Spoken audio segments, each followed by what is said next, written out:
Hey, Real Nerds listeners, your favorite host Ryan here to remind you that social media is great. How great is it? There's many ways you can find the Real Nerds on social media. You can download us on iTunes. You can listen to us streaming on Stitcher Radio. You can call us 720-6nerds5. Aw man, our website is so cool. You can visit our website, realnerdspodcast.com. You want to leave some fan mail? Oh, that's so easy, realnerds@gmail.com. Twitter, we got it, @real_nerds. You can even like us on Facebook. Thank you so much, and hey, enjoy the show.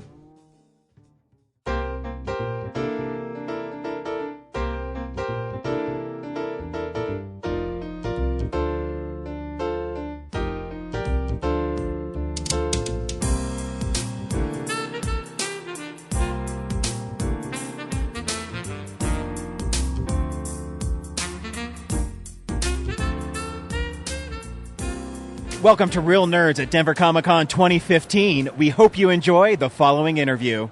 Hi, I'm Ryan at Denver Comic-Con 2015, and I'm with the amazing Marguerite Bennett. Hi, Marguerite. How are you? I'm great. It's a pleasure to be here. You know, I was first introduced to you because I'm a huge Barbara Gordon fan. Hey. And, your Batgirl 30 is maybe the coolest single issue of Batgirl ever. Thank you. Because it's very kind of you. Oh, thank you. Because it takes a totally different turn from what you're...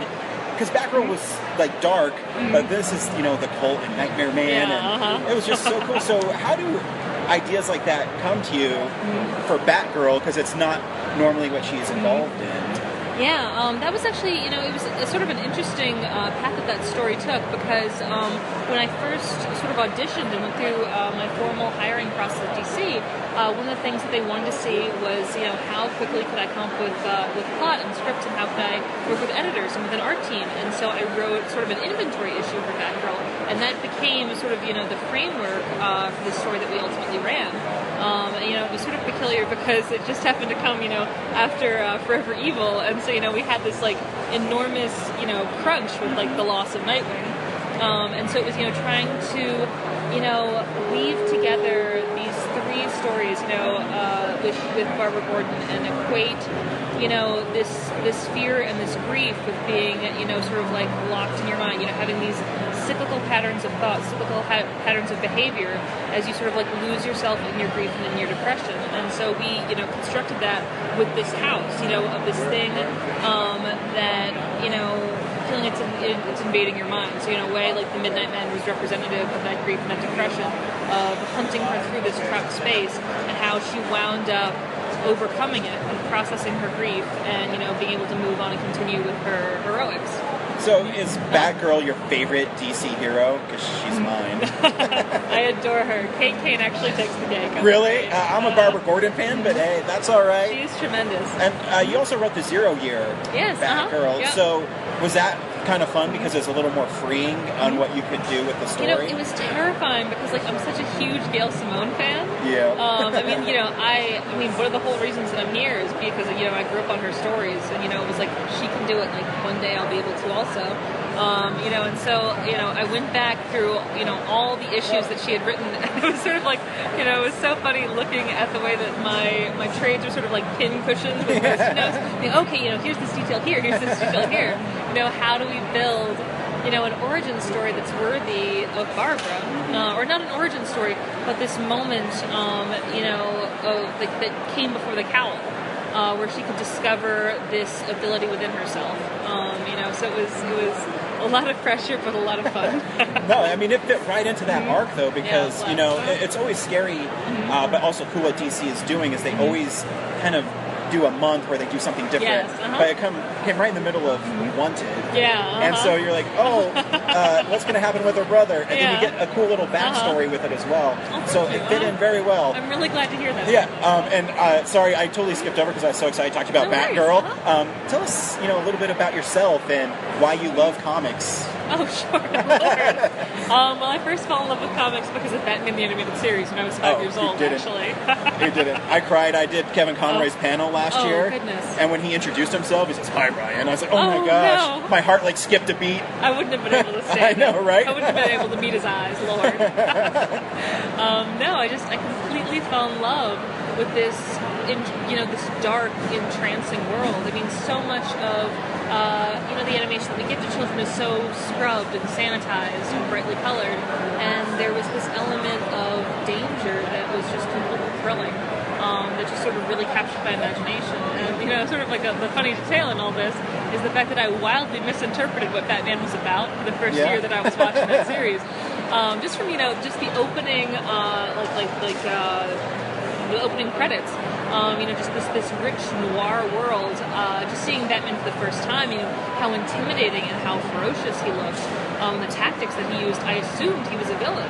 I assumed he was a villain who was atoning for his past misdeeds by rounding up all the other villains, that, he was really no better than they, but that he had this crisis of conscience. I have no idea where exactly I got this idea, but that just, sort of informed my outlook on the character for probably the following year. Before I actually saw, an episode that dealt with, the murder of the Waynes. So I started out my career in comics with misbegotten 5-year-old fan fiction. And that's okay. So is it hard for a young lady like yourself to break into comics, or is it more open now? It depends on how you're measuring it, frankly. The rampant institutionalized sexism, of previous decades has, peeled back a lot of ways. However, with the uptick in social media, it exposes you to different kinds of sexism and a different kind of misogyny. So it's sort of difficult to evaluate, if it's gotten better or worse. In, I want to say 1987, there were 13 female creatives working with DC. When they launched the New 52, there was Gail Simone and Nicola. And so it changes, and it goes up and down and back and forth in different ways. And I just try to remember that, if we want to strive for a form of equality within this art, within this community, it's going to take active concentration and active determination. You think about where women's rights were in the 20s, where they'd attained suffrage, where they were leaving the house, smoking, dancing, cutting their hair, becoming artists, becoming composers, having a freedom to explore their sexuality.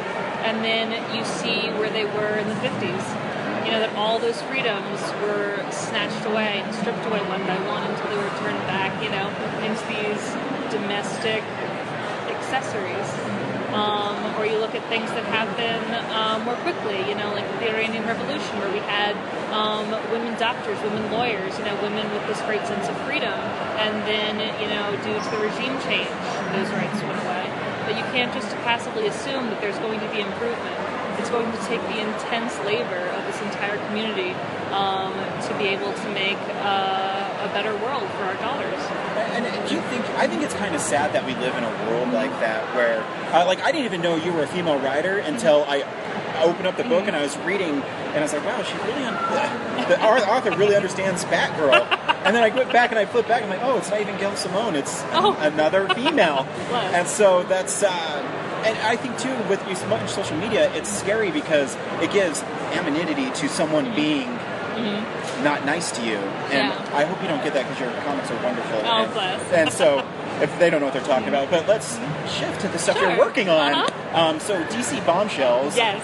I'm really excited about this one because it seems like it's inspired by the radical covers that everybody has. And see, I'll also show you that I'm not, lying to you. Look, that's my wallet. My wallet is Batgirl. Wonderful. As Bombshell. So how did that come about, and what's the story? And oh, goodness. So, Aunt Lucia did these phenomenal covers, for the variants that they ran last year, and, we had these just, gorgeous, statues and collectibles, and, and shirts and wallets and everything else. And so I made no secret of, how enchanted I was by this art, and, it just really captured my imagination. And so when DC started, to think the idea of, maybe, this could become like a proper series, Jim Chadwick, our wonderful editor, approached me, and I could not say yes fast enough. I mean, it was just, I was over the moon when he approached me for it.